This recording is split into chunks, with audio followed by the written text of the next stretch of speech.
No sense of sound. No smell of air. Breathless.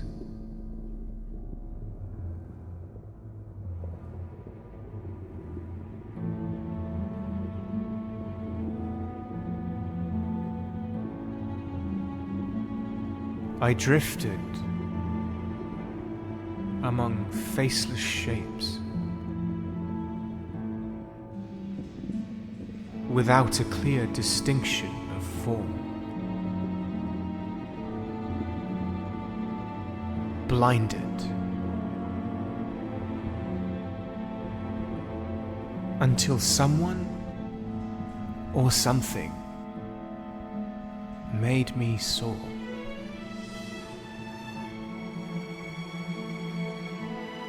Higher and higher still I went.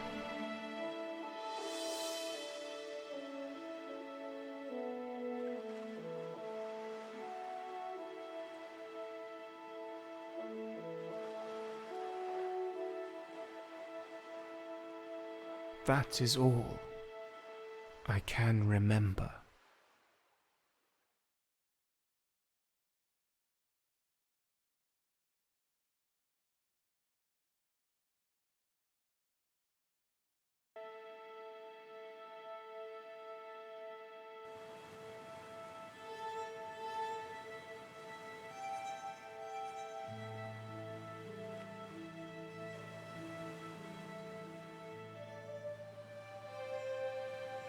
I don't believe you.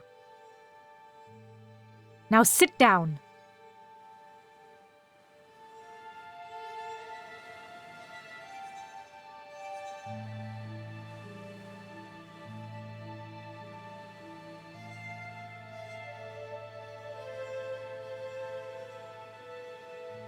I'm sorry, but you can't leave until you tell me.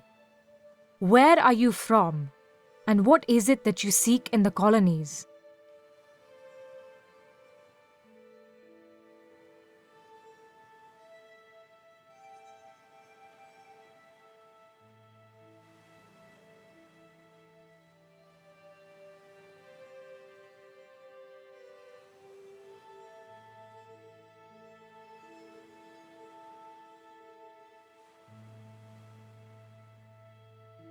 I was raised in the West. I'm visiting the colonies in search of my roots. Do you or do you not swear allegiance to the Lord Protector as a servant of his protectorate?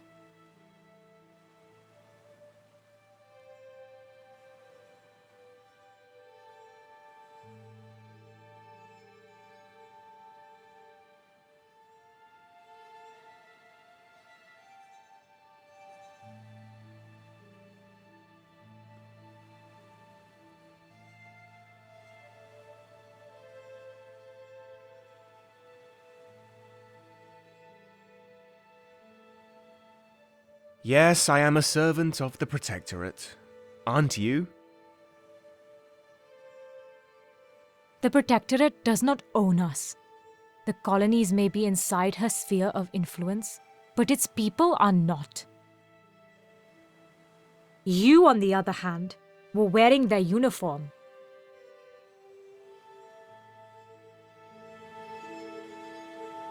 The bright blue fabric, the golden stitching. It tells me that you are part of the crew on one of their ships, probably a merchant vessel. The embroidery even says that you are the captain of that ship. Impressive. But what happened to your ship, Captain?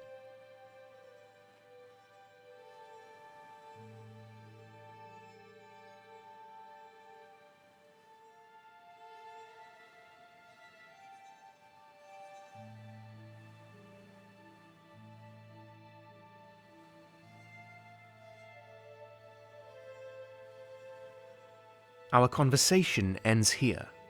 I'm done.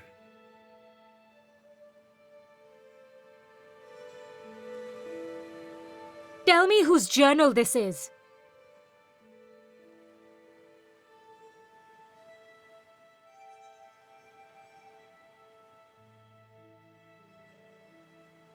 Where did you get that? Who gave that to you? It says Devon Rensburg inside. Is that you?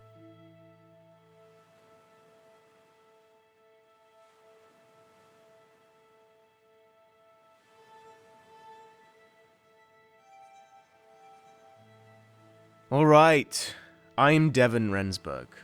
And yes, that is mine. I already know it's yours. I'll give it back to you once you've enlightened me on its contents. Now read it for me. And remember, I expect the truth.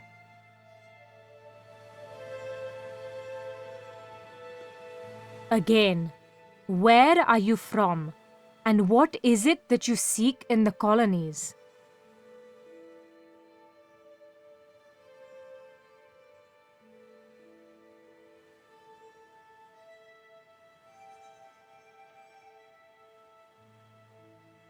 Fine, I'll give you the long version.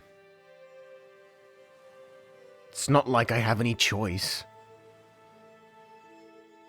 I come from the West, born here in the colonies, but raised in the capital of the Protectorate's homeland, a city that never felt like home. I never connected with its people. I was always the outsider. So I decided to leave that place, in search of my roots. I had heard about someone in the harbour recruiting men for a merchant ship sailing to the east. It was a standard trading mission along the Indigo route. I had never worked on a ship before, but enlisting in the merchant navy was the only way for me to acquire passage across the sea. So that's what I did. The recruiter, Aaron Ludlow was his name, took me in a rowing boat out of the harbour, and there she was, his lordship's vessel, Herald.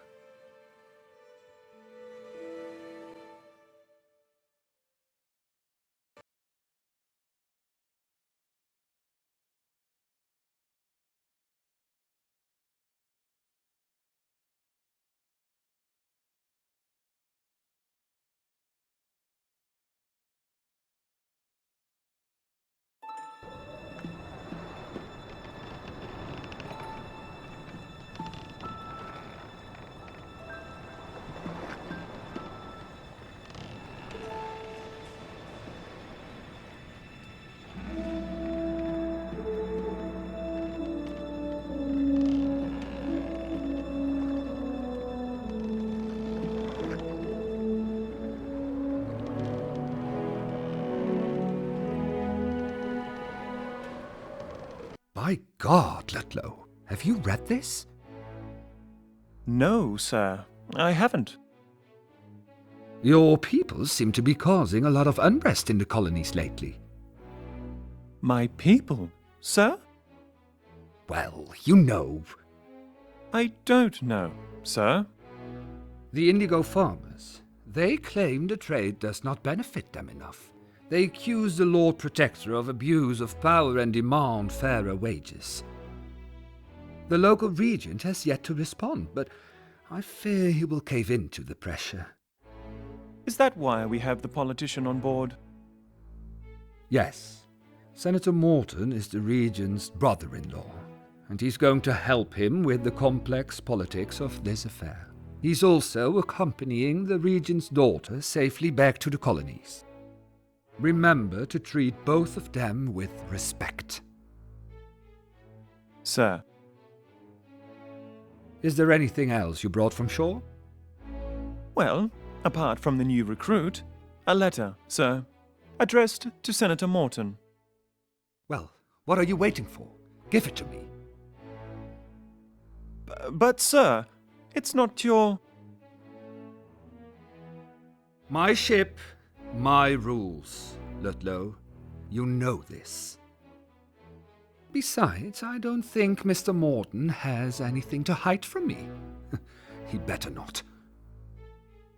May I remind you he is a Protectorate official, sir? And so am I.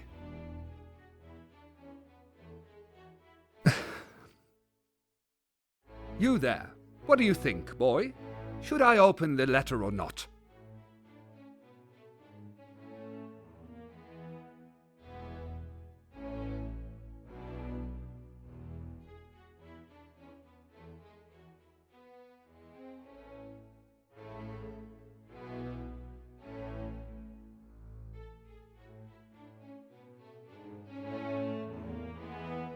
Why not? It's your ship. Your rules, sir. Exactly. Ludlow, you should take an example from Mr.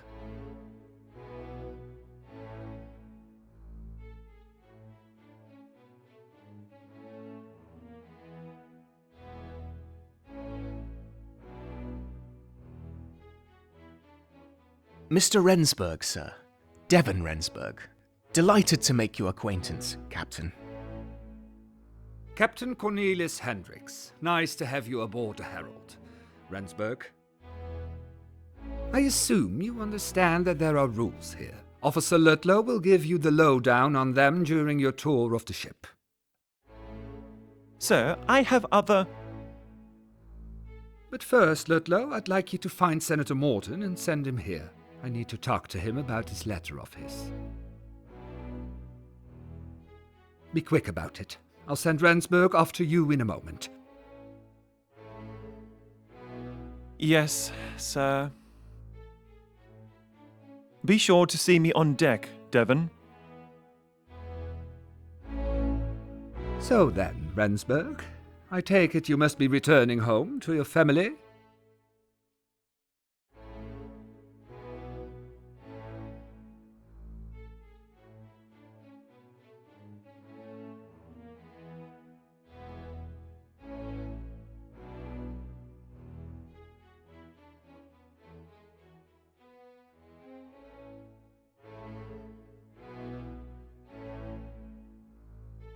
Yes, I am, sir. It feels strange to say that, though, since I don't really remember my family. I was adopted. I know my father is a Protectorian, and my mother is originally from the colonies. It won't be easy to find them. That's why I'm writing everything that might help me with my search down in my journal. Yes. Yes, I see. Well, you should look at my globe then, Rensburg. As you see, the colonies are very big. You should write it in your journal. Well, off you go to your tour of the ship. Have a nice evening.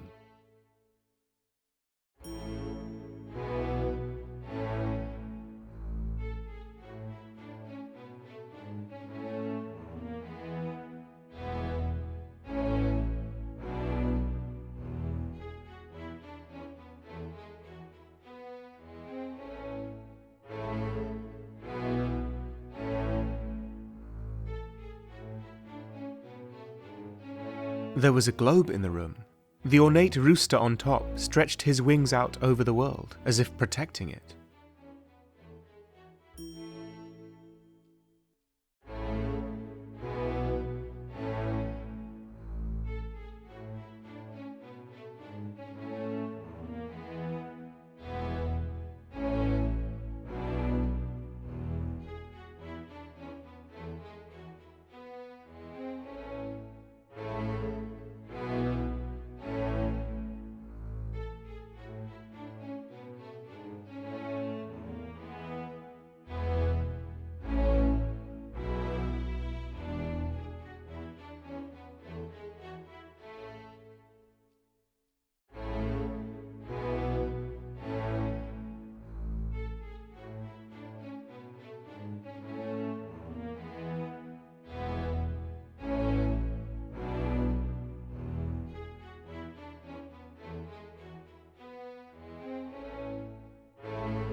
The captain's cabin was one of the few places on the ship with a heater.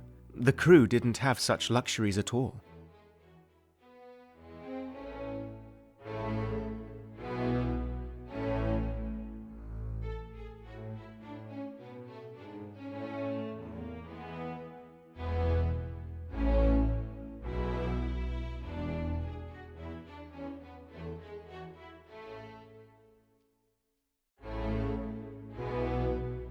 Looking at the display cabinet, I wondered what his collection of exotic and antique weapons said about the captain's character.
Oh, well, I would assume he's reading your letter right now, Mr. Morton. I sincerely hope you're joking. No, on the contrary, sir. At sea, the captain makes his own rules. As far as I can tell, our captain is king on the Herald, sir. The crew his loyal subjects. Officer, there are several reasons why the people got rid of the king back in the day. This is precisely the sort of thing that led us to abolish the monarchy. I'm going to have a word with Captain Hendricks now. Please carry on.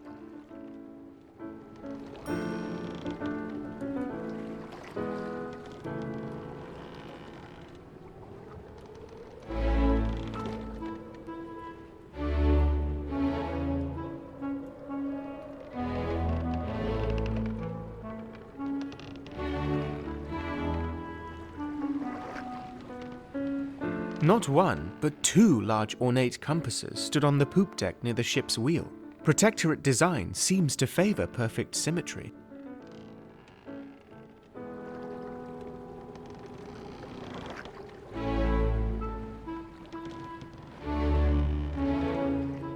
I was quite often tempted to take over the wheel and sail us on a random course towards adventure, but that wouldn't have been a smart move.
That, Devon, was Senator Lewis Morton.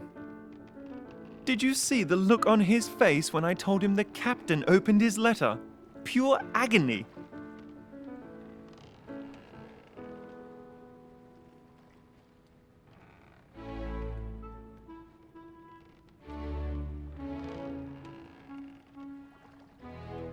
Was it really necessary to tell him that?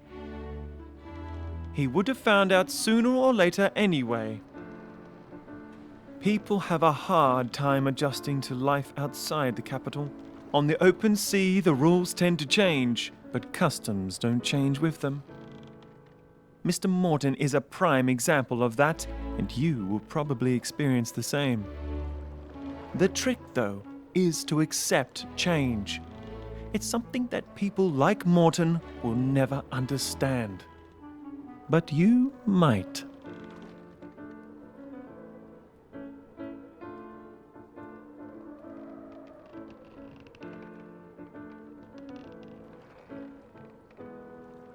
If there's anything I want, then it's change. To finally be able to do things differently for a while. I'm done with the old rules. There's a reason I picked you from the lot. I rarely choose anybody who is unfit for a life at sea. Now for your tour.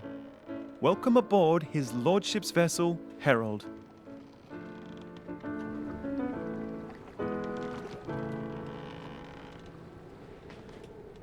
A Cromwellian-class Protectorate clipper launched in 1851. As one of the fastest sailing ships in the mercantile fleet, she can reach a top speed of 18 knots. During her short life, she has already set multiple records sailing to the colonies and back along the famous Indigo route.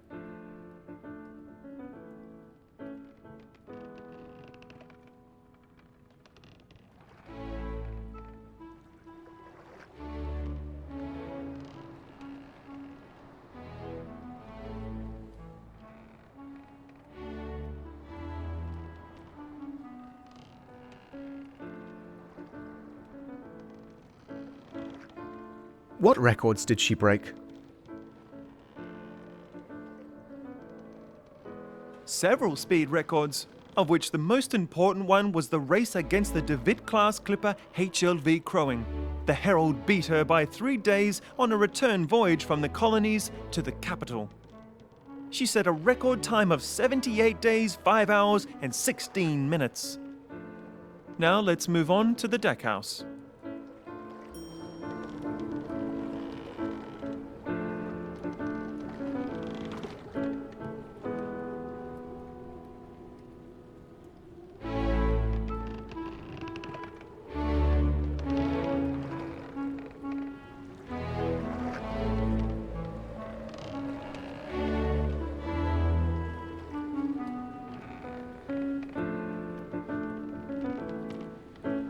The Cromwellian-class ship type is named after one of the Protectorate's founding fathers, Oliver Cromwell. These ships are merchant clippers, built with trade in mind.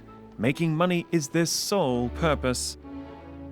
The Herald is an indigo clipper, which means she mainly takes shipments of indigo powder to the Protectorate homeland. With this powder, we make the paint that coats the hulls of our ships, and the dye that gives the fabric of our clothes its bright blue hue.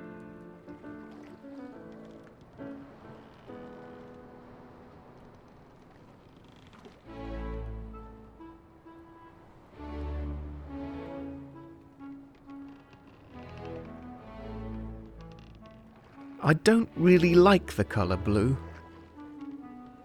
Well, I see why you left the capital then. The rooftops of its buildings, the clothes of its people, everything has been coloured blue there. The colour blue touches on much that the Protectorate holds dear. And indigo is made from a plant that produces the only known blue dye that withstands heavy wear.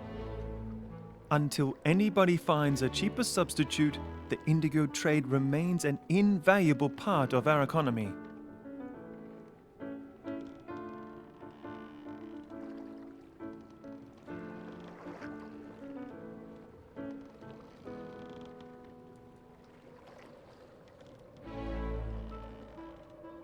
I never really thought about blue dye in that way.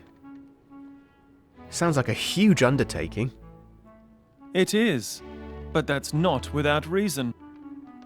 After all, the Protectorate is built upon free market principles that foster progress through supply and demand. Its people get paid an equal share for the work they do, and with this money they are free to do with as they wish. I am not fond of life on shore, but even I can see that the system works. For most people, at least. Now, onto the bow of the ship.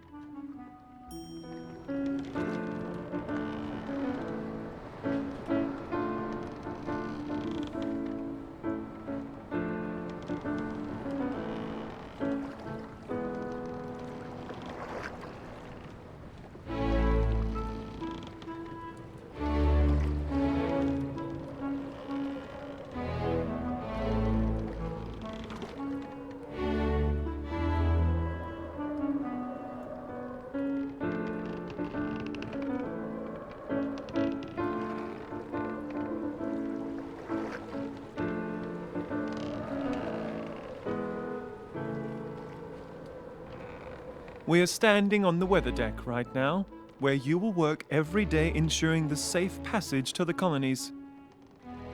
You will be tasked with tying the knots, reefing the sails, and swabbing the decks. There will be no talking to first-class passengers, no idling around the ship at night, no begging, no fighting, no stealing, and most of all, don't get caught trespassing. Now that sounds like a lot for you to worry about, right?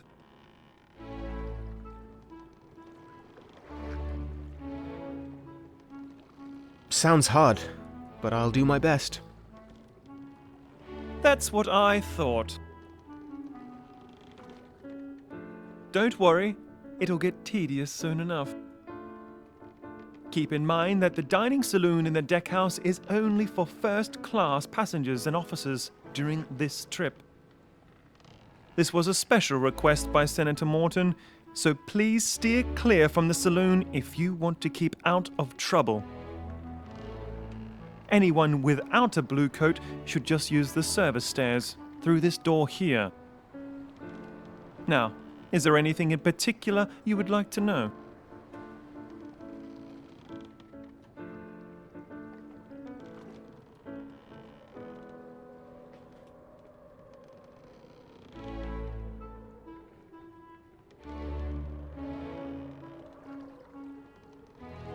What if I wanted a blue coat?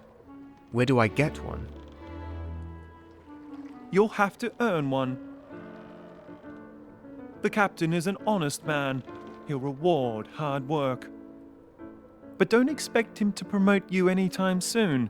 It took me years before I earned mine. Now just go through this door, past the officers' cabins, and you'll find the service stairs on your right-hand side. Down those stairs you'll find the crew's quarters and your bed.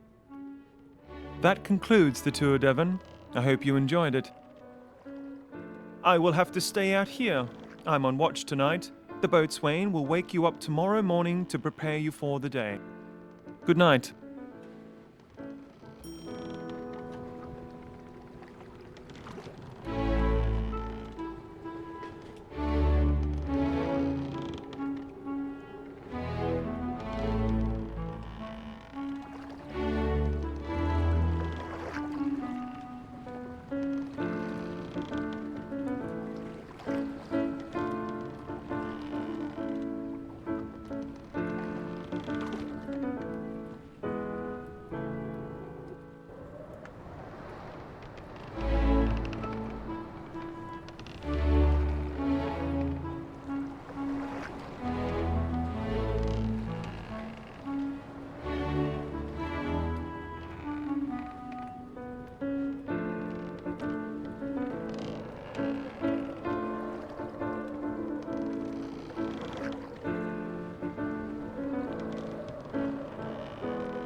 There was one particular corner on the main deck where the captain couldn't see you from the poop or front deck.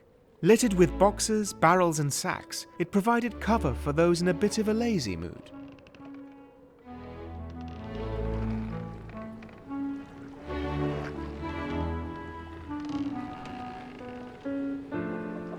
All day long you could hear the chickens cackle.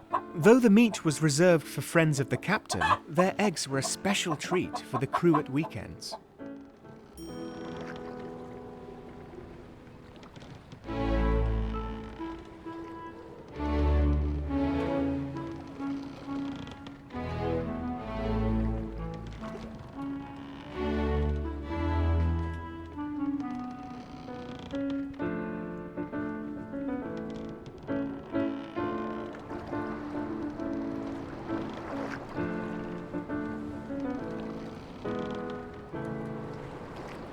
The Herald was equipped with many lifebelts. This relatively new invention can save people that have fallen into the ocean from drowning.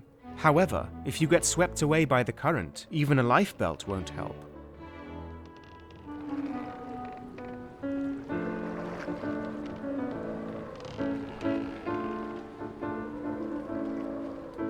As strapping as sailors come, even they can't lift most cargo without the use of a dolly winch.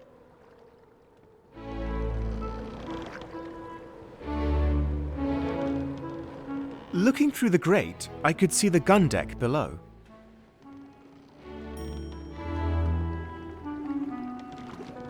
The bilge pump on the weather deck was used every day. Even in good weather, some water tends to end up below decks.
The capstan is a rotating device that is used to apply force to ropes, cables, and hawsers.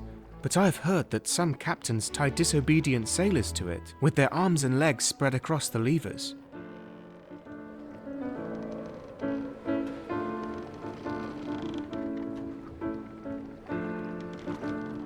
The Herald's figurehead had impressed me when I first saw it, but standing on deck, I sometimes forgot that it was even there.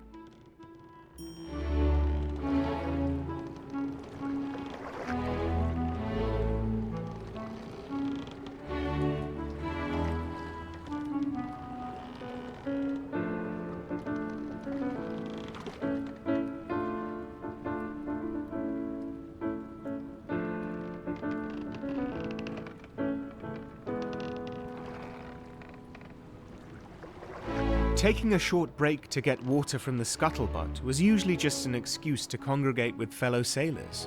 But I was wise enough not to stretch this privilege, not wanting the captain getting cranky with me.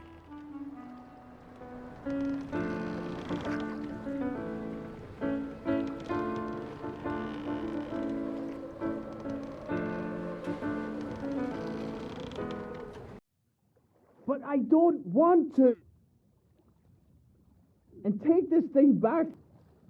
But Ian, it's a gift. I don't need it. I don't need any of this.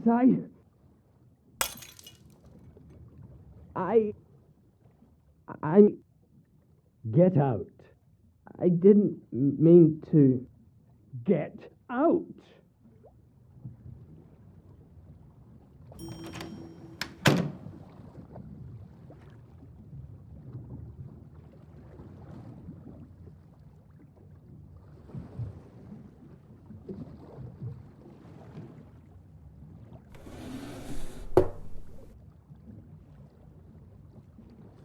I was quite surprised to find a flag in the drawer. I'm sure it would not have pleased the Lord Protector to see our symbol of power tucked away in a nightstand.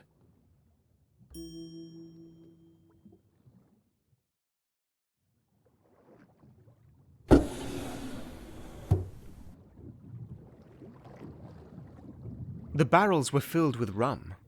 I wouldn't be surprised if they were placed there on special request.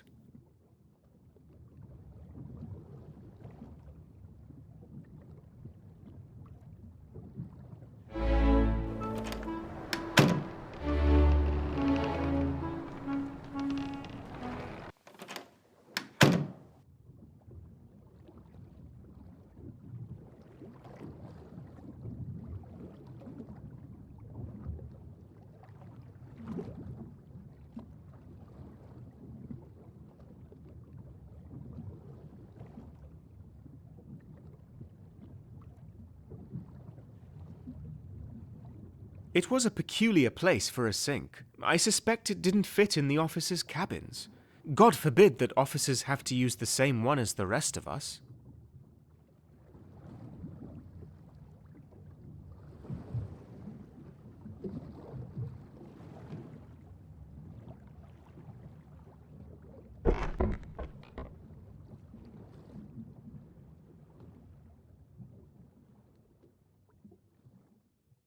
I know you are out there, and even though Mother taught me to address you properly, I know your language is different from ours. Please, hear my prayer. Listen to my heart.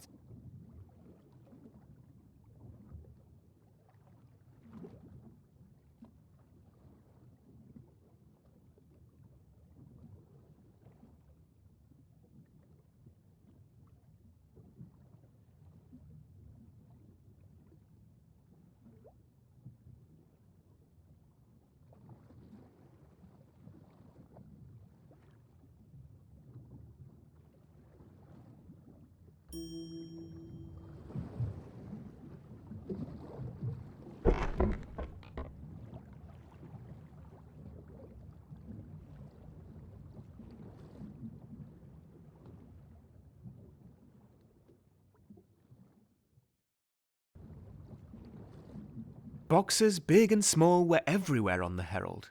I wondered what was inside the one on the table, but I didn't dare to open it.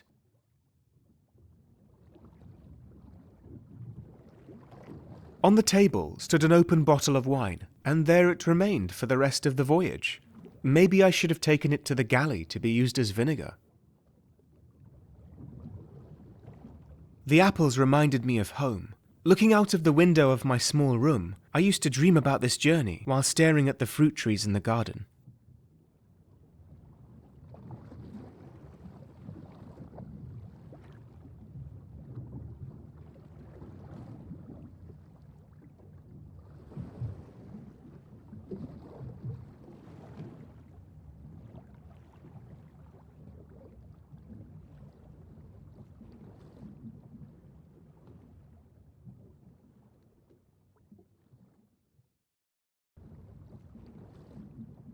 I'll admit I did consider trying on the blue coat, but the chance of someone noticing was too high.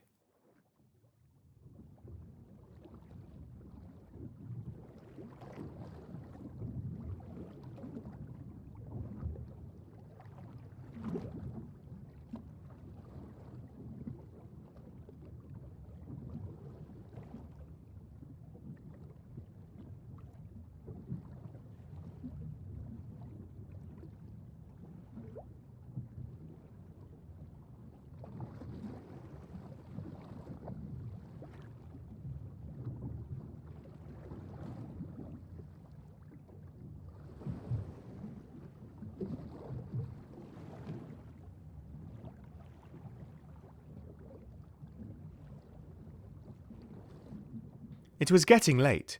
I had to go to bed.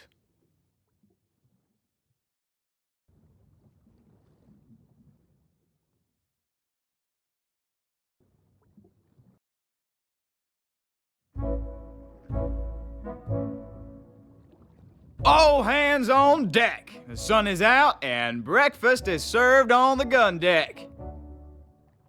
You too, boy. Ian! Oh, I'm not well, sir. It's probably the food from last night.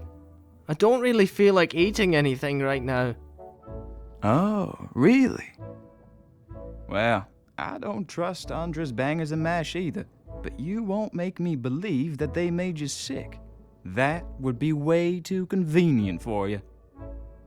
I'm not lying, Caleb. My stomach tells me that something's wrong. That's Mr. Haywood to you, boy. And I know exactly what you're thinking.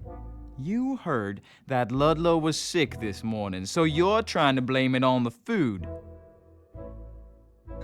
Nice try, boy. Now get up and start running. No, I won't. You can't force me. I'm going on strike. Ha! Don't make me laugh, kid. You wouldn't last a day.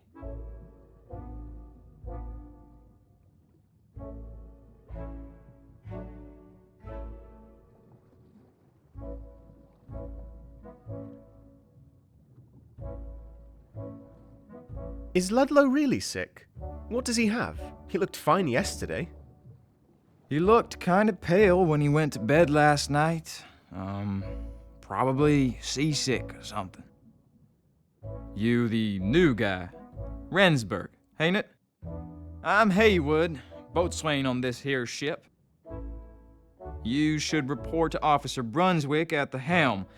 Needs his boy to do an errand for him. But since this wretch won't get out of bed, maybe you ought to do it. You up for that?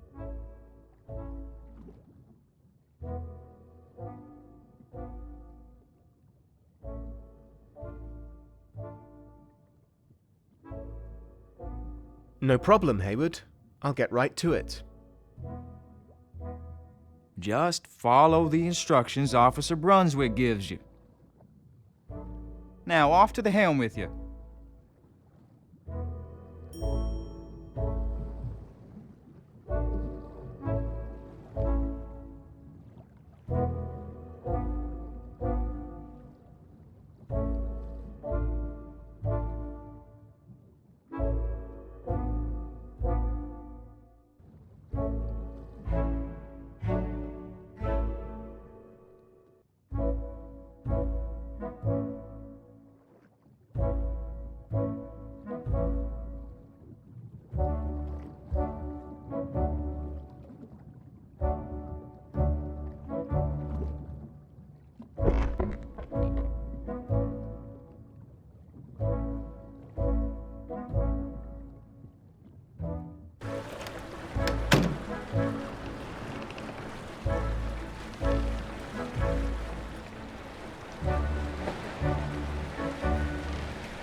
I'm seasick again.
I don't need them, Captain. Might I suggest we raise the studding sails to maximize our speed? I still want to see them, Rupert. Where is that boy of yours? Get him to fetch the maps. I haven't seen him this morning. It's possible that he's still... Ah, good morning, Rensburg. Nice to see you up and running. Rupert, have you made the acquaintance of Devon Rensburg yet? He's our new sailor. No, I haven't, sir. Rupert Brunswick, First Officer and Navigator. Nice to meet you. Good. Now, Rensburg, have you by any chance seen a boy named Ian this morning?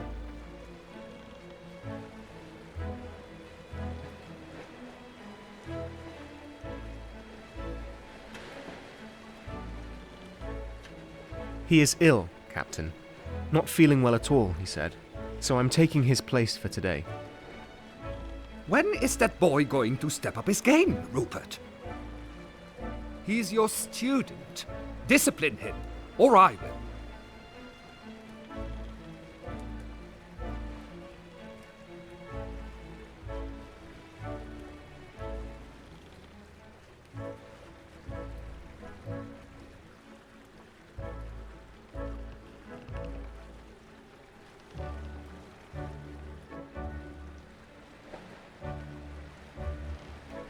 I heard that more of the crew are sick today. It could very well be that they're all sick for the same reason. Nonsense. The boy is weak. He needs to be dealt with swiftly, lest he never become a man. I agree that Ian might be a bit weak, frail even. But a man with his gentleness is something the world might benefit from one day. Some say you're soft, officer. But I appreciate your honesty. There is no denying that it has got you quite far in life. Please, just leave the boy for a day. I'm sure Rensburg will do fine in his stead. Right, Rensburg?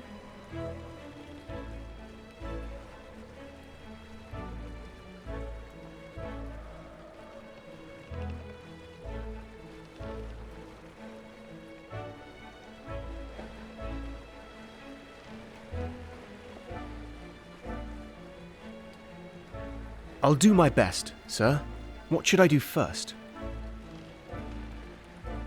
The captain would like to see my maps. Since Ian's not here, I'd like you to fetch them for me. My map of the European coast should be somewhere in my desk. I'll tell you a secret.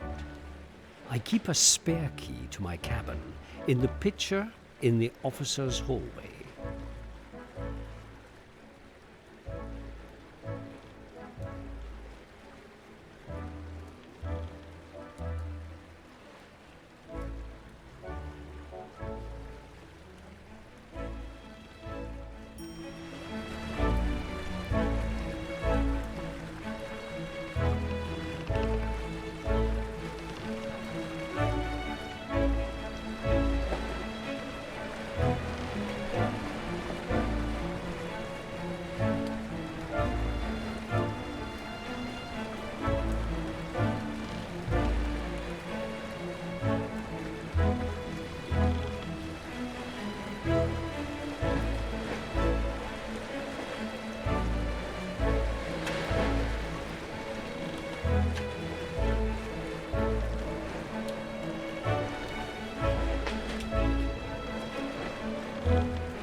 The announcement was torn in two. Someone didn't agree.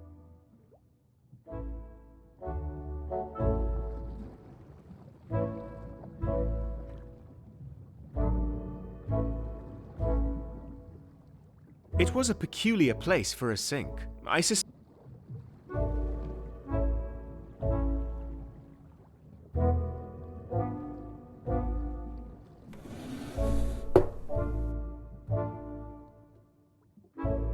I was quite surprised to find a flag in the drawer. I'm sure it would not have pleased the Lord Protector to see our symbol of power tucked away in a nightstand.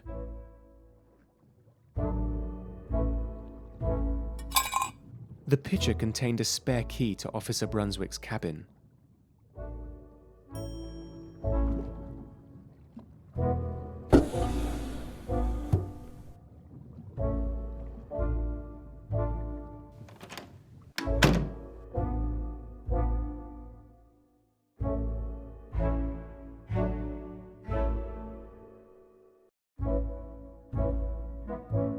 On the writing slope lay a detailed map of the African coast, the sea full of lines, markings and notes I didn't understand.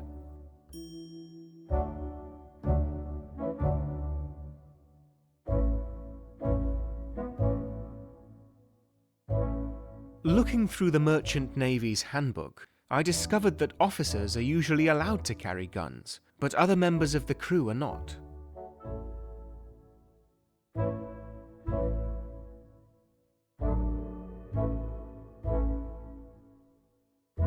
There were books about navigation, geography, mathematics, and poetry. None of them looked very interesting to me.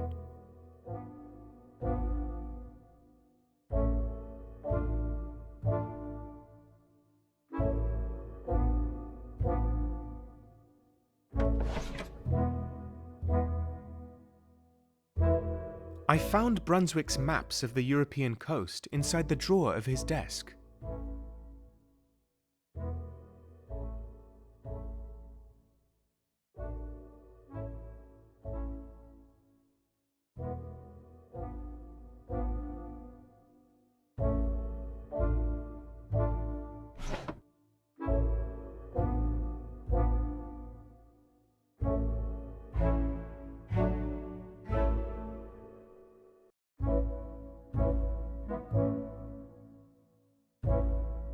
On the top shelf stood a portrait of a stern-looking man. I later learned it was Brunswick's mother.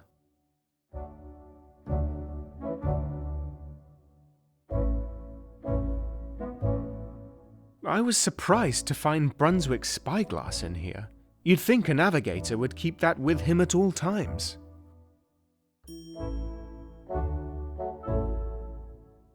The entire bookcase was devoted to poetry. Among them were some of the most famous works by Shakespeare, Byron, and Poe.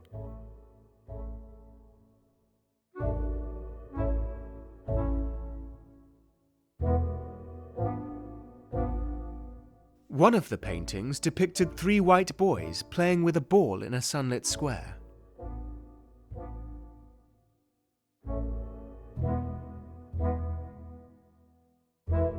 One of the paintings on Brunswick's wall was a depiction of the Battle of the final battle of the Anglo-Dutch War.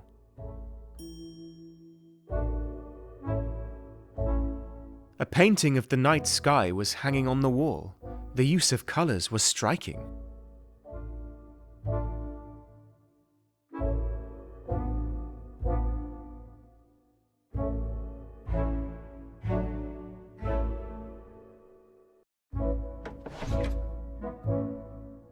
I found Brunswick's maps.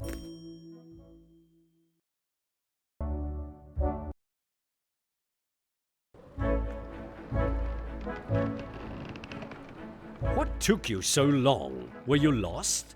My cabin isn't that big, you know. I'm sorry, sir. I'll ensure that I'm faster next time. Ian would have done such a simple task in mere seconds. Give me the maps, Ransberg. Well, that's convenient. According to these calculations, raising the studding sails might double our speed. Rensburg, find Boatswain Haywood and ask him where he keeps his studding sails. He's probably somewhere near his workshop.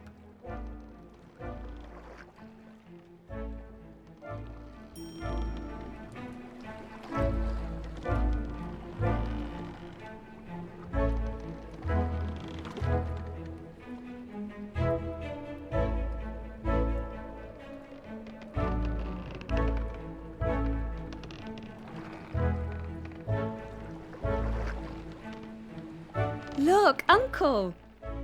Water as far as the eye can see. Imagine how big the world must be. Yes, dear.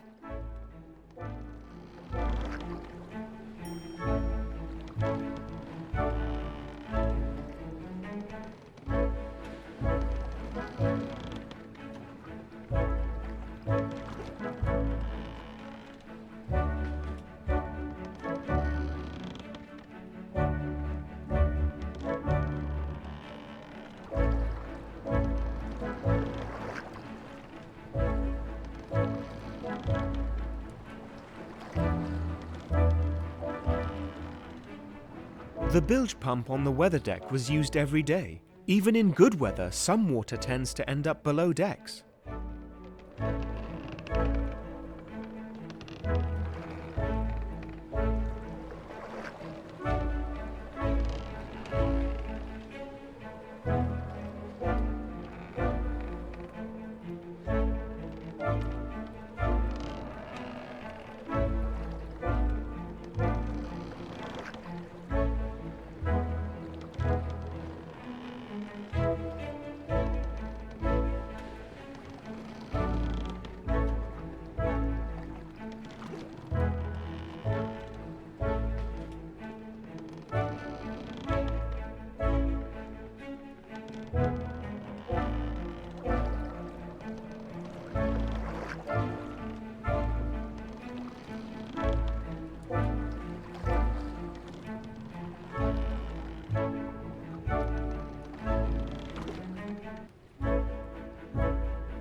You again?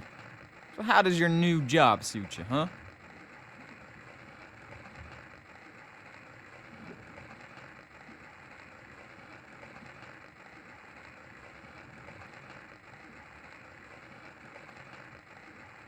I'm doing great. I like being on the ship, and the work hasn't been that hard so far. Well, of course they wouldn't trust you with hard work like mine, now would they? So, what do you want?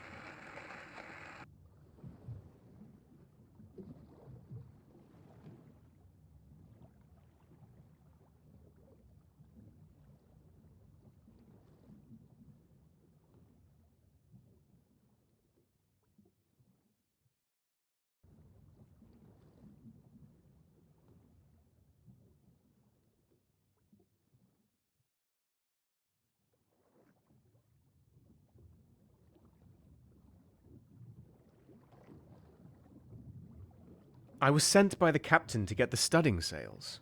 Do you have them? Ah, so you're the official errand boy now, huh? Well, it just so happens I need something done.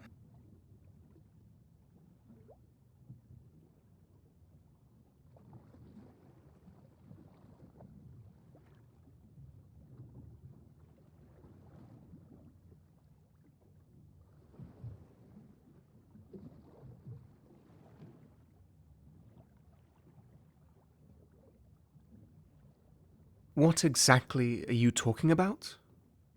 Someone's been sneaking around my workbench. The key to the weapons cache was in a different drawer than usual. So, I checked the cache and discovered I am missing a Colt 44. If the captain finds out, we'll all be held responsible. So we need to find that thing before he gets wind of it.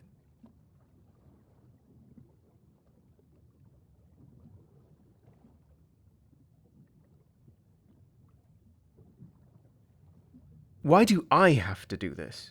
Why aren't you going after the culprit yourself? You think I got nothing better to do? Let me tell you something, Rensburg. You'll need allies on this ship. This is a good opportunity to prove to me what you're worth. I'm too busy right now, so I really need someone else to fix this. The crew will owe you one if you can return that gun safely to me.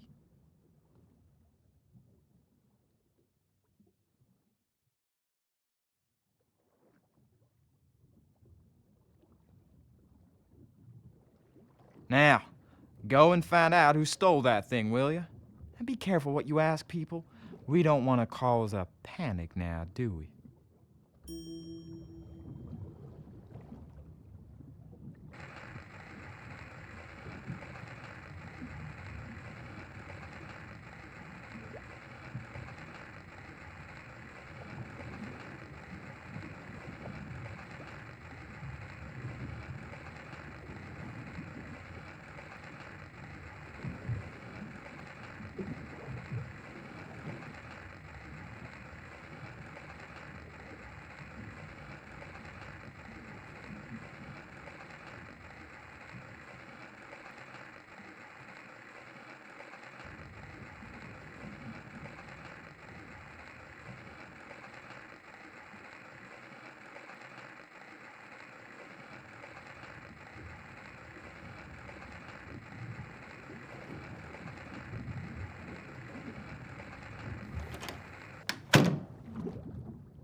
I imagined Haywood sitting at the sewing machine, sewing a pretty dress like a dainty old lady.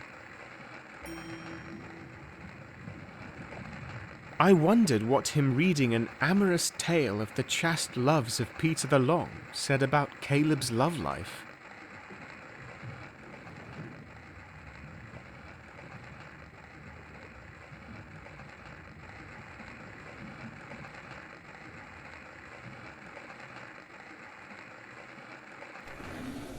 You could expect to find something as random as a drawer full of door handles from time to time. You could expect to find something as random as a drawer full of door handles from time to time. It was a workshop, after all.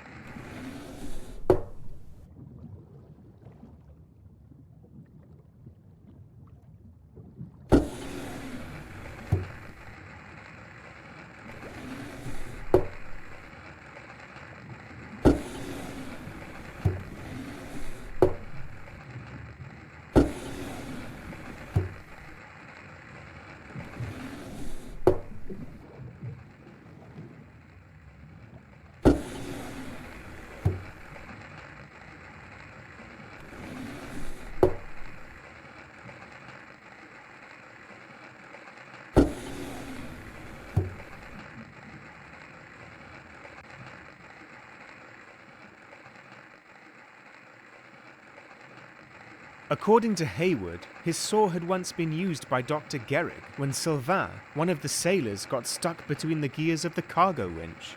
Since that day, it's been a lot easier for me to tell them brothers apart, he added with a smirk.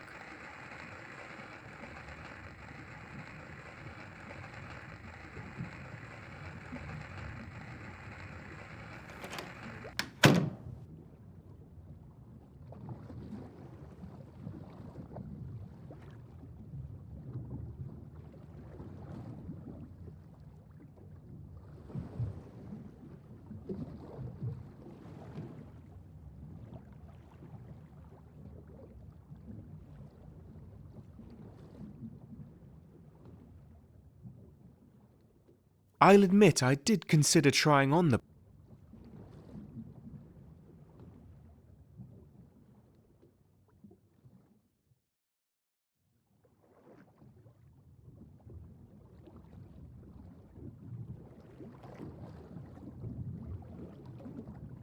boxes, big and small.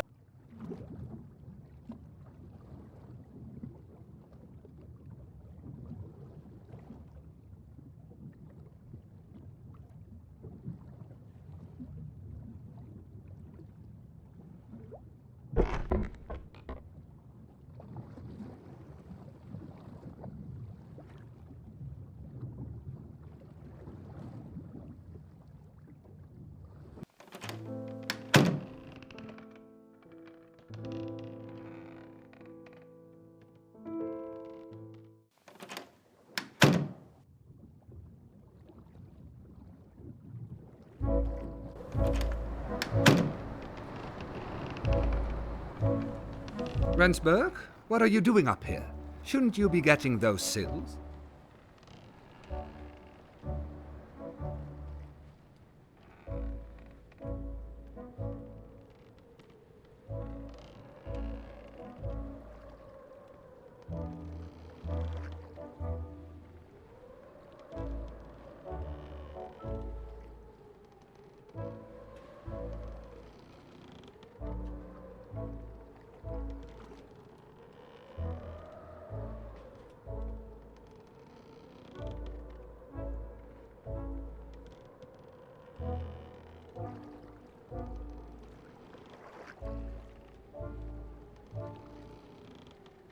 It's a bit embarrassing, sir.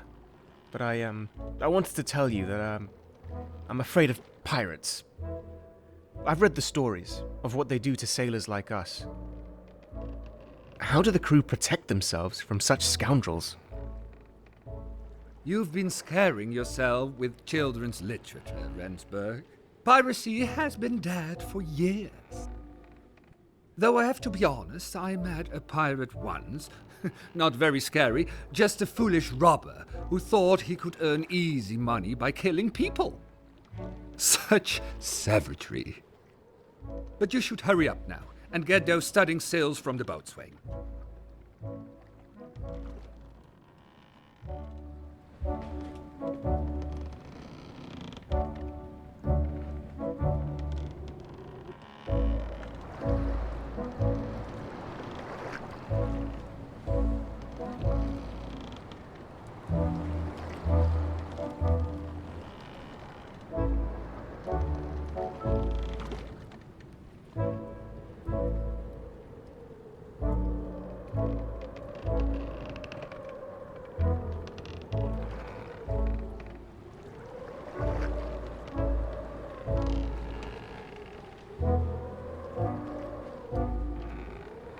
A brass sign forbade anyone but passengers and officers to enter the deckhouse. It appeared to have been placed quite recently.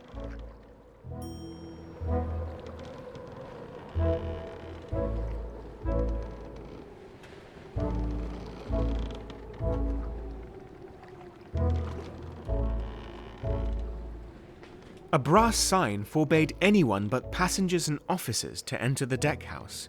It appeared to have been placed quite recently.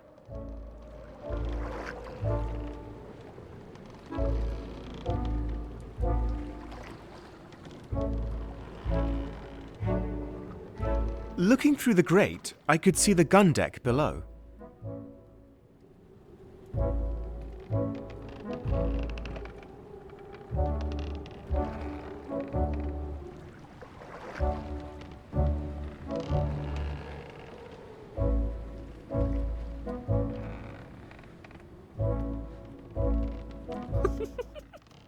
You had to see your face. That's not funny, my dear.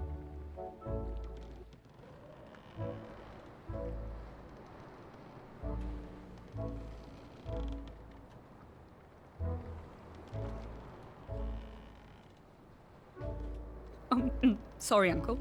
I won't laugh. What are you looking at? Leave us.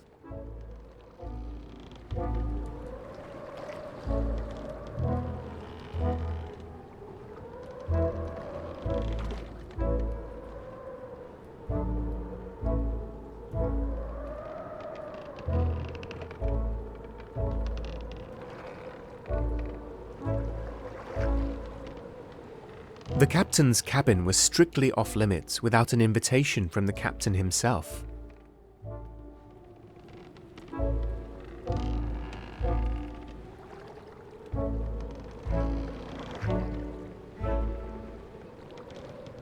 I was quite often tempted to take over the wheel and sail us on a random course towards adventure, but that wouldn't have been a smart move.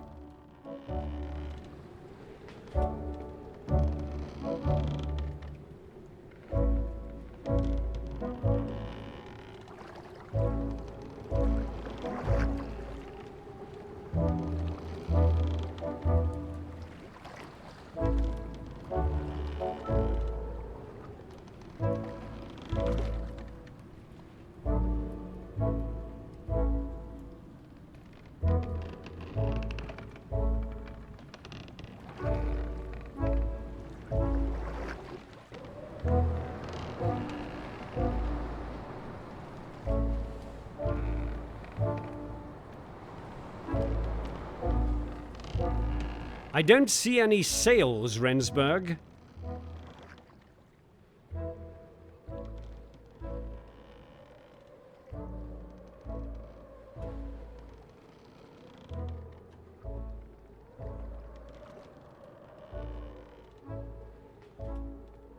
I'm sorry, sir.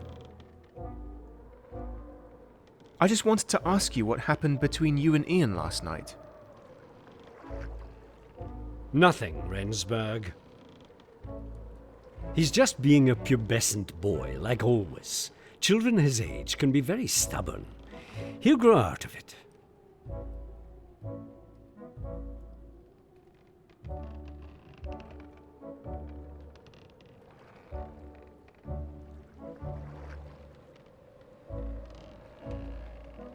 You're probably right, sir. Growing up, the boy was often difficult to handle. Why do you think he's here in the first place? It was his mother, Mary, who asked me to take him in as my protege. I care about Mary and her family, so I couldn't refuse. But now, I regret that I didn't. I tried to reason with Ian, tried to convince him that I only want to protect him from harm. He just doesn't believe me.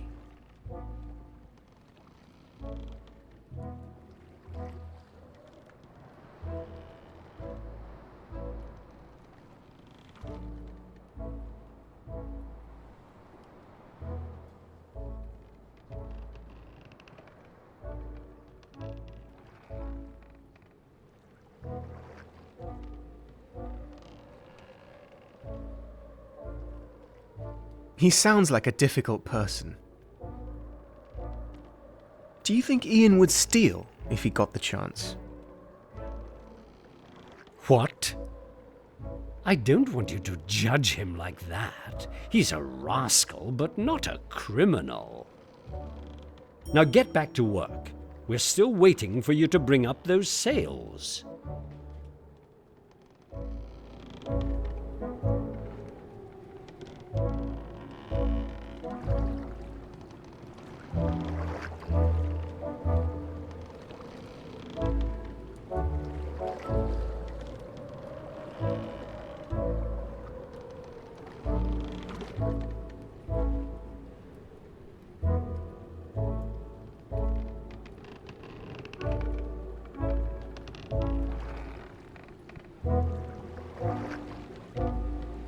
Came to tell me off too?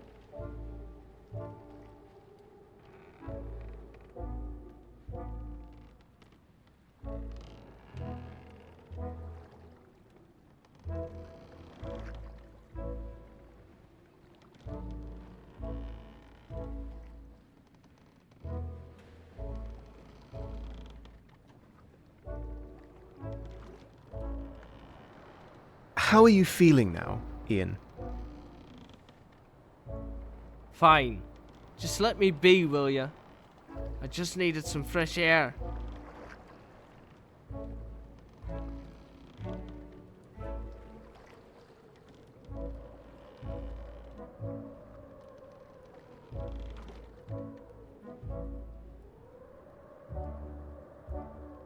I understand that you're angry. It must be hard for you, living on this ship. Stop with the fake concerns. Who are you anyway? Did Brunswick send you to talk me around?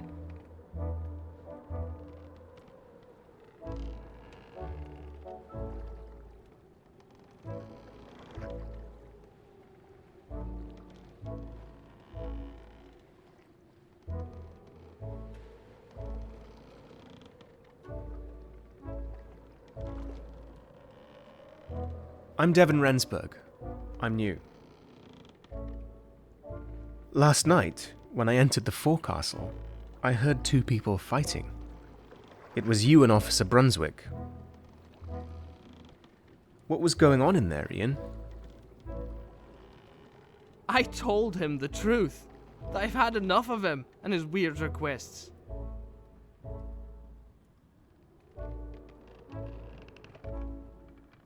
He is everywhere I go, around every corner and in every room. I'm sick of the man. His presence alone drives me completely insane.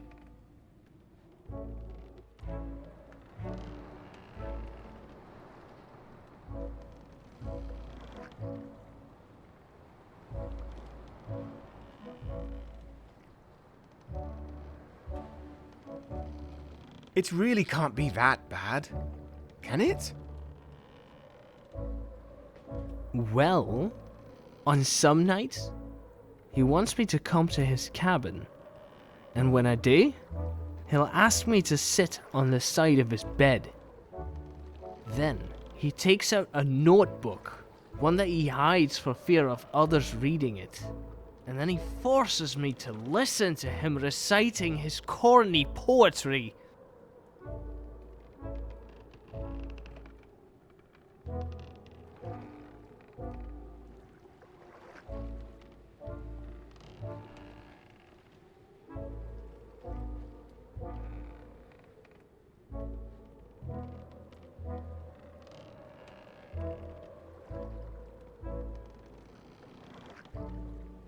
That's it? That's really the only thing he did? There's more. He wanted me to have his first compass, one that he got as a present from his own mentor, Francis Beaufort. He gave me the thing as a present, but I refused. Next thing I know, it's on my pillow with a wee note telling me to be more grateful.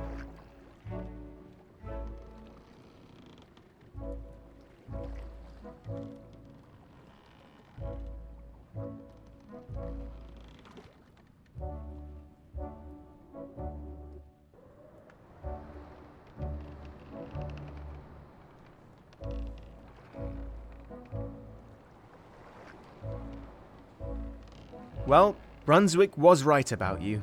You are ungrateful. I'm not. You should look for yourself. I'm sure Brunswick is a creep.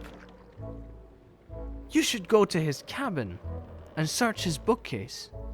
If there's anything he's hiding, it'll be there.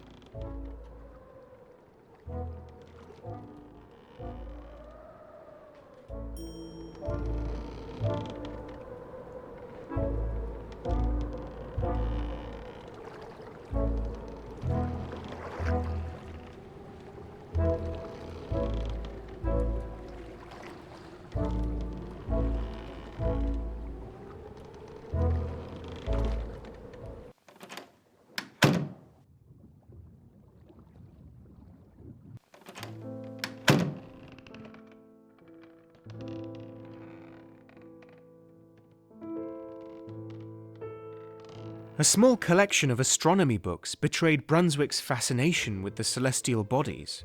Maybe this was the secret to his success as a navigator.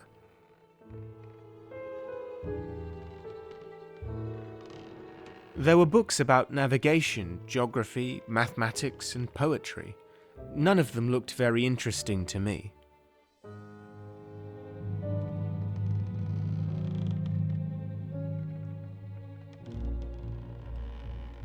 Looking through the Merchant Navy's handbook,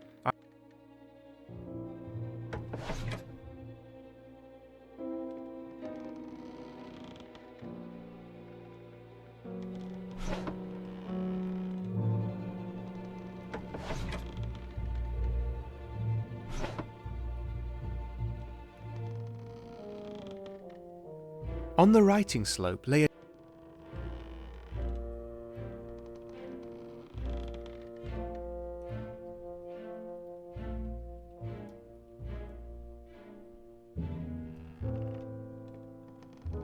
On the top shelf stood a portrait of a stern.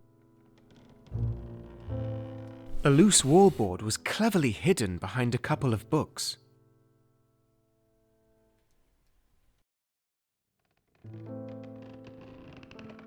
Behind the loose wallboard was a cleverly hidden compartment containing a single booklet. It seemed to be Brunswick's journal. It was Officer Brunswick's journal.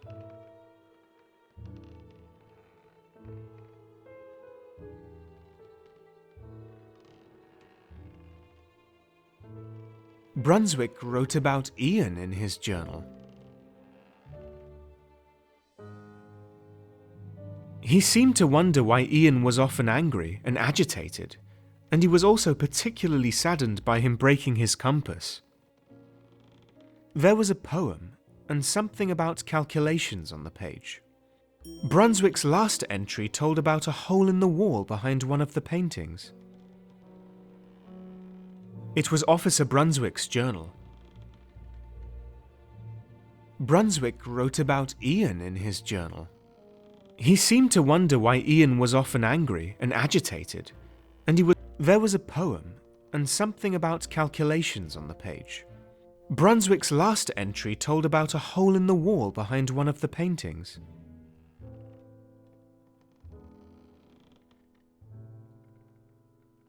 It was Officer.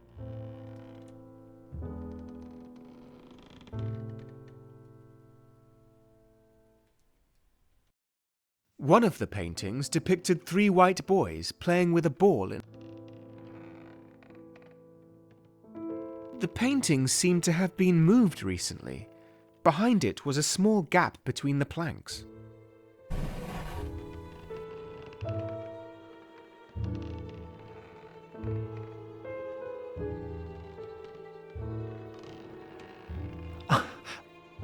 What's that?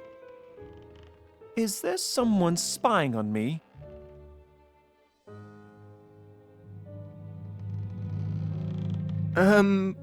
No? I never knew this was here. I'm sorry? Devon, are you snooping around? I didn't expect you to be that kind of person.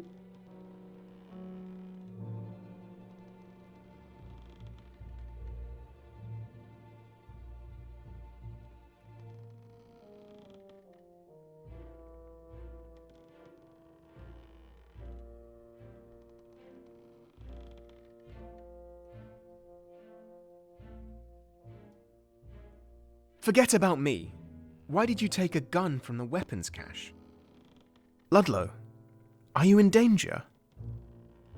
Be quiet. Come into my cabin. I'll unlock the door for you.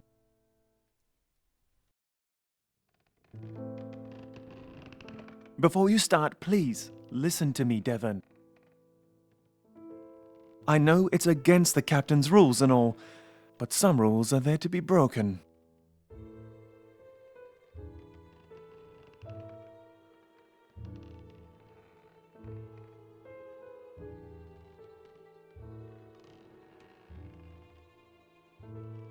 Are you willing to explain to me what's wrong?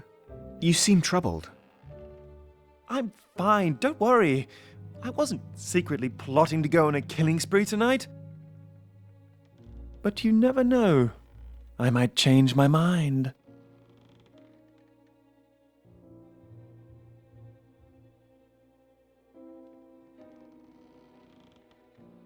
I'm just a little worried, Ludlow. What are you actually going to do with that thing? I hope you are not trying to... I'm not suicidal. It's just... It's not fair, Devon. I know the Merchant Navy Handbook from cover to cover. It clearly says that every officer is allowed to bear arms. Every officer, Devon. I'm an officer, so why don't I get to exercise my rights aboard the Herald?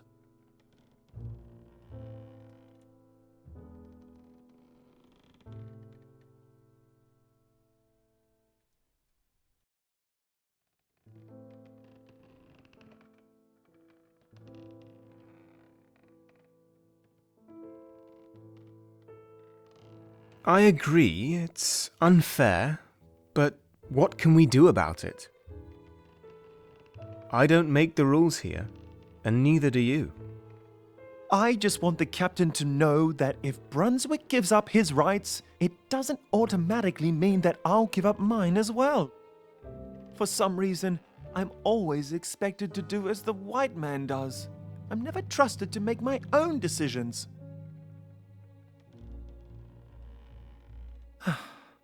Sometimes I feel like I'm an officer in nothing but name.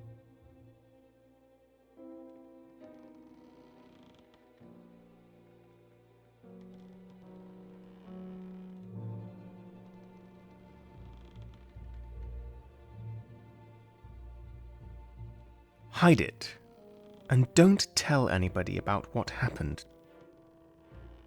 I'll keep your secret if you keep mine. But remember that you owe me one whenever I need your help.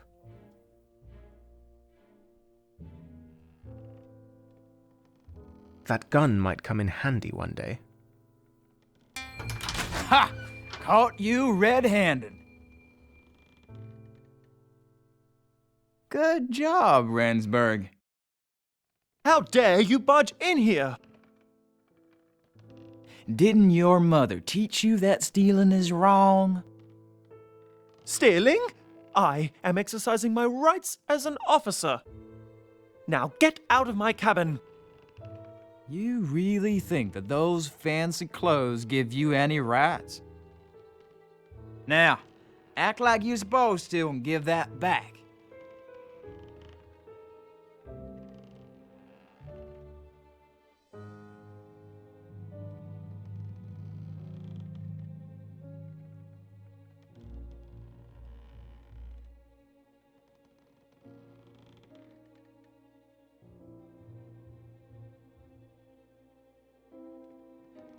Why do you need a gun, Ludlow?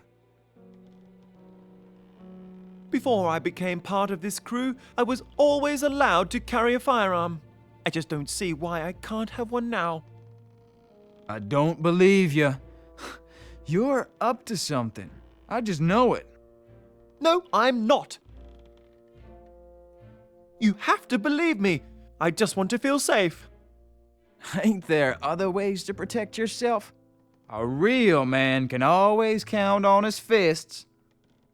Well, I know my way with a knife, but I don't have anything other than the cutlery from the galley to work with. You've been sneaking around in the galley too now, have you? The nerve.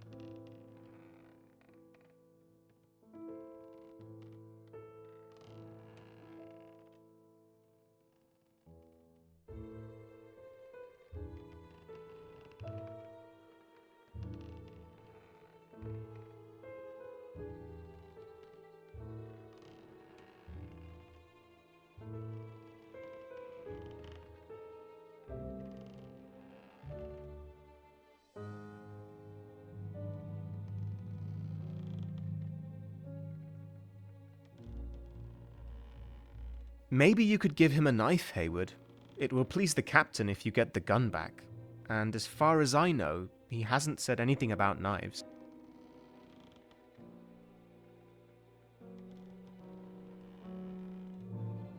Well, then he can come and get one himself. I don't care what you folk do, as long as it don't mess with the captain's orders. That is, if your highness complies. I guess I can agree to that. It's better than nothing. Good. That's settled. You come with me, Rensburg. It's time we got those sails to the captain.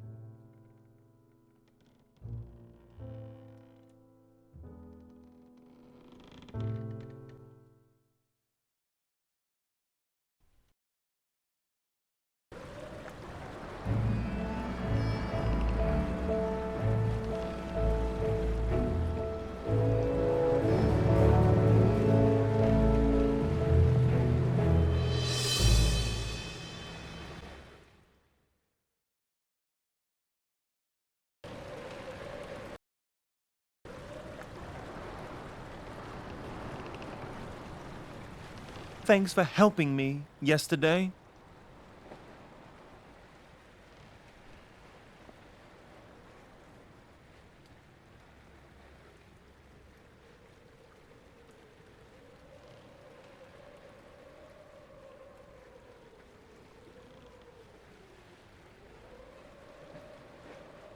It was the only right thing to do.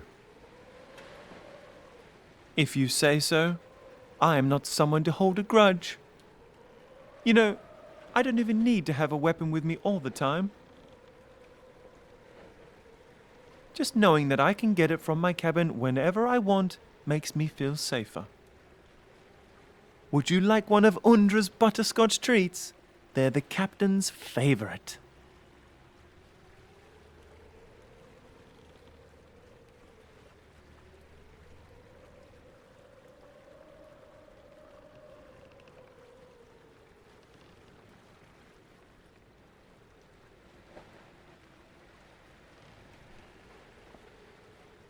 Well, okay then. Those look too delicious to refuse. They do, don't they? Feel free to indulge yourself, Devon.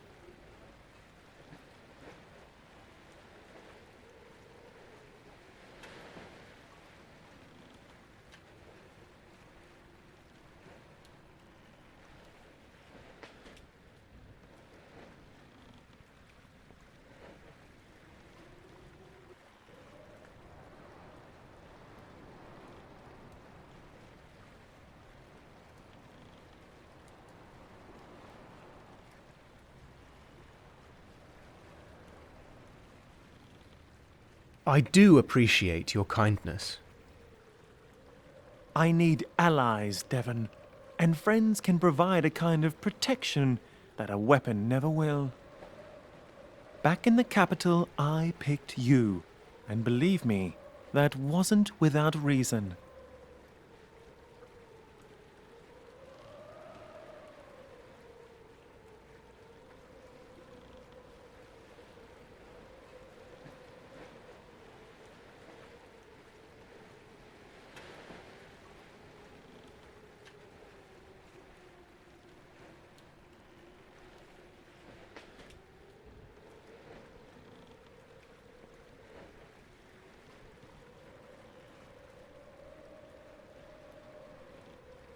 I don't really understand. What do you need allies for? The captain thinks I don't know, or that's what I hope I've led him to believe. But I read his newspaper the moment I got my hands on it. Here, take a look.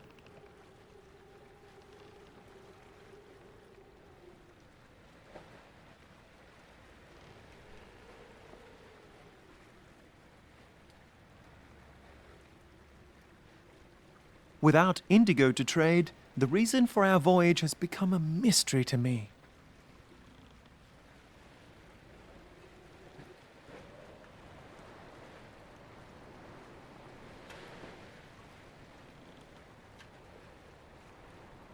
What are you thinking? I'm worried, Devon. There seems to be more to the Herald than meets the eye.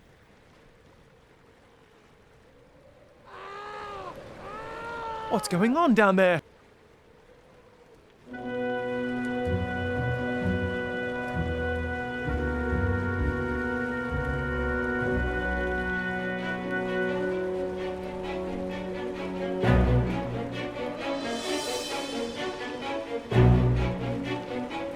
Don't come any closer!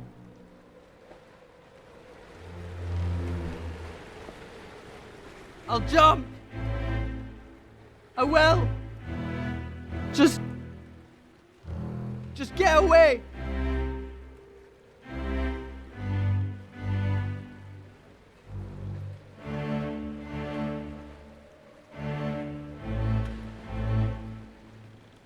What happened? What did you do? It was his hand that guided me. But now I need to finish it. I must.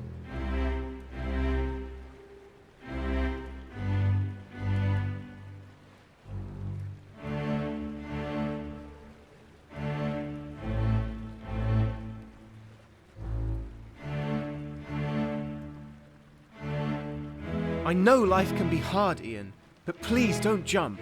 It's not worth it. I can't live on this ship anymore. I need to get away. Somehow.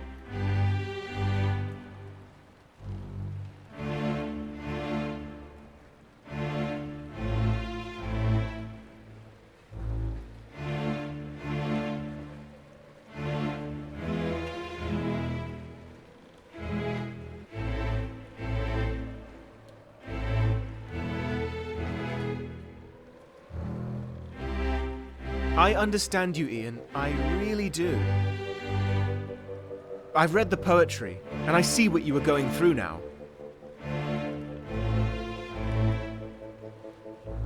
Please, let me help you. Forget the poetry. You don't understand me at all. You're lying. Every single one of you is lying. Protecting your own filthy interests.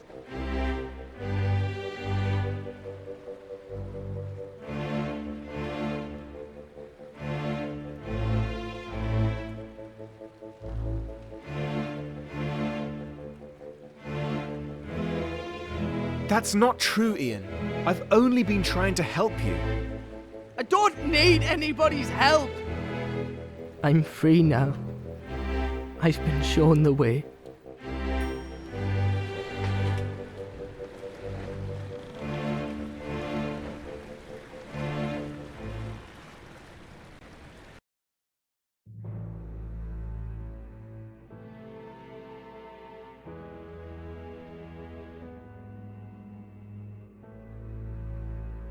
While Ian threw himself off the ship in despair, Brunswick was bleeding out on the deck below. In the chaos to save the esteemed navigator's life, nobody cared about that of the cabin boy, who was drowning outside.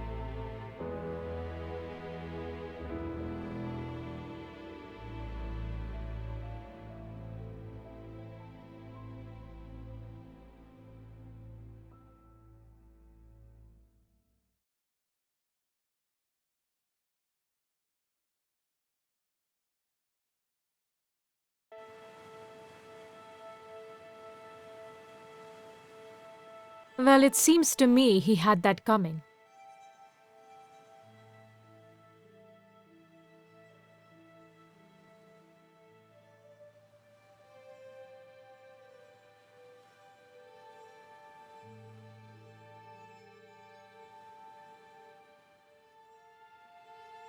Who exactly? The navigator, of course. Brunswick. He was tormenting that boy. He should have known better. He should have acted like an adult.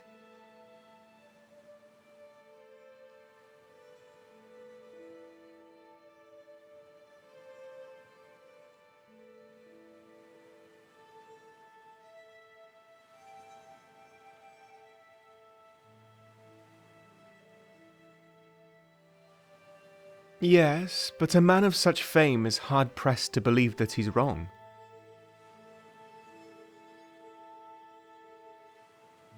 Deep down inside, though, I think he knew.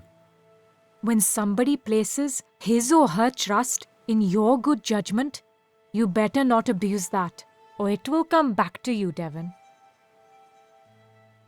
In this case, Brunswick just went too far, even with all his good intentions. As a teacher and mentor, he should have known better.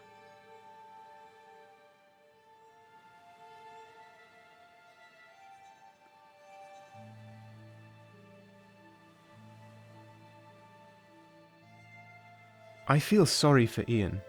He had some serious problems, and no one to turn to. Look, Devon, when kings take pride in their rule over others, they often become tyrants. I've seen it happen myself. It's a sort of power that corrupts good men. Excuse me, Merirani. I'm sorry to disturb you, but there is something that demands your immediate attention. I'll be right down. Excuse me, Devon. Please wait here and do not move. Understood? Good.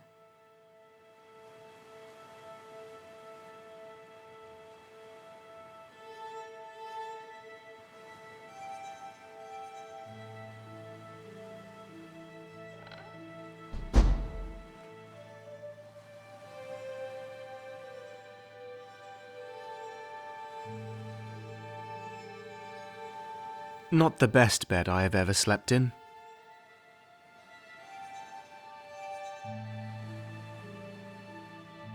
How did I end up in this?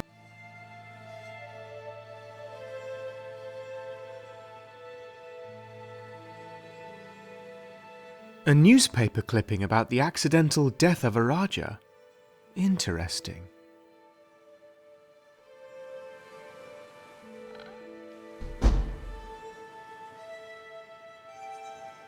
Now, when did I say you could walk around while I was gone?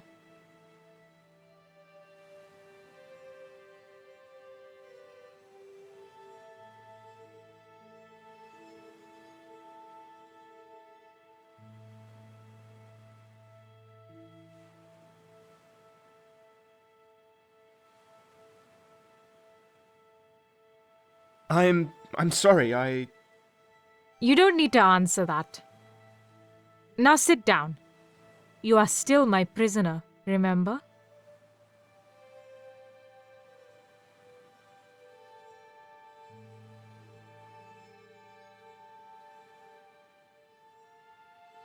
How long are you going to keep me here? I'll keep you here for as long as necessary. Now tell me the rest of your story. I assume the captain must have been furious after what happened.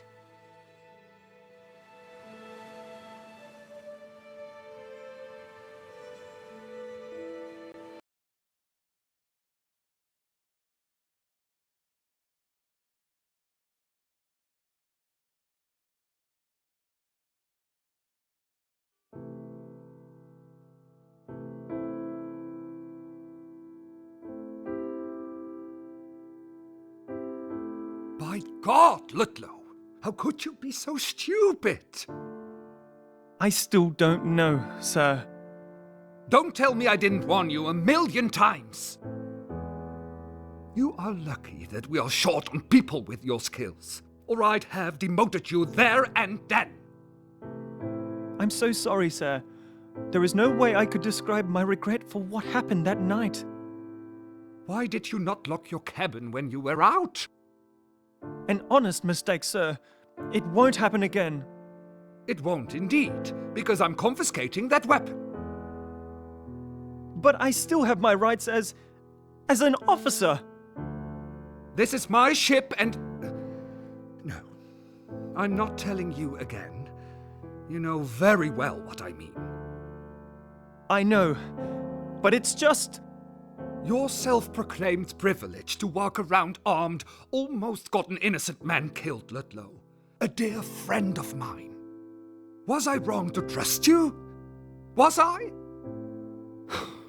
I am an old fool.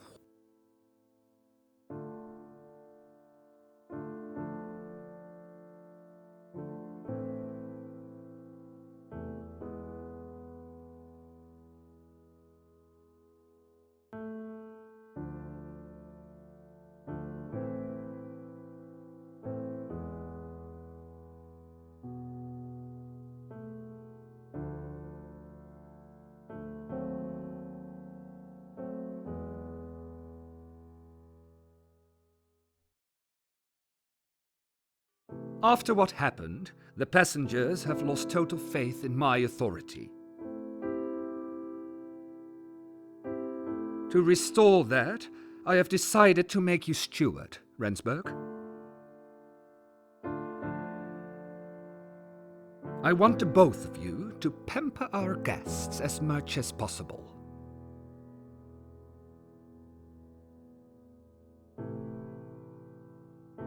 And if I hear as much as one complaint, I'm going to have to use force to correct it.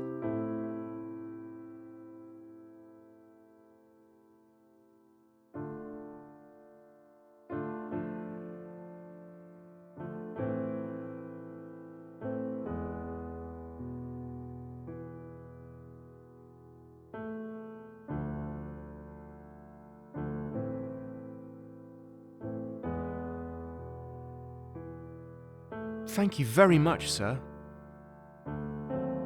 You're welcome, Rensburg.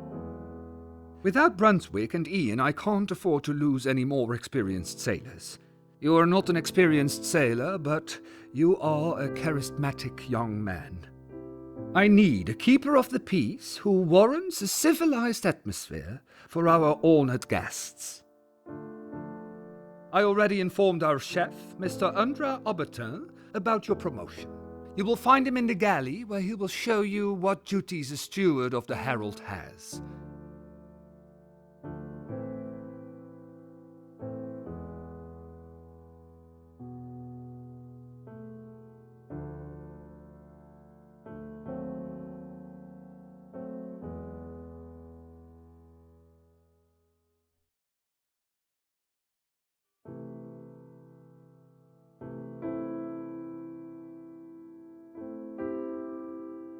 Please leave now, both of you.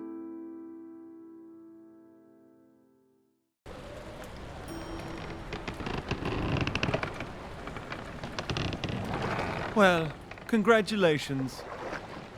I don't know how you did it, but you did it. Got yourself a blue coat in less than a week.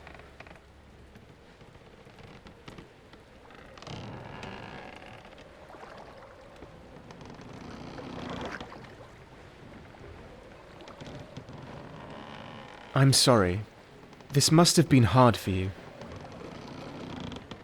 I'll get over it. It's not the first time the captain and I clashed like this. And whatever the case, this is exactly what we need right now. Absolutely brilliant, Devon.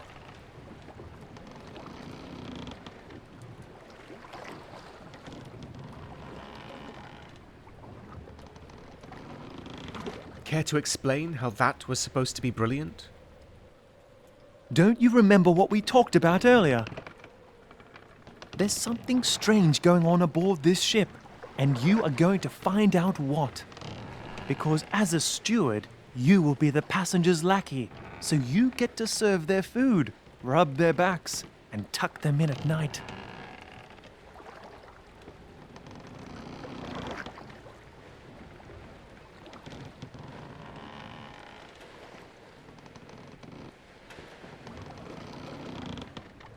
Sounds like a dream job. No hard labor, just bringing dishes around and talking to people. That's it? Nothing more, nothing less. Well, off to the galley with you. Be sure to stop by the crew's quarters first. You'll find a nice blue coat inside the cabinet there. And while you enjoy that shiny new jacket of yours, don't forget to eavesdrop on our unsuspicious victims.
Caleb had thoroughly scrubbed the blood from the floor, but I couldn't get the harrowing image of Brunswick lying there out of my mind.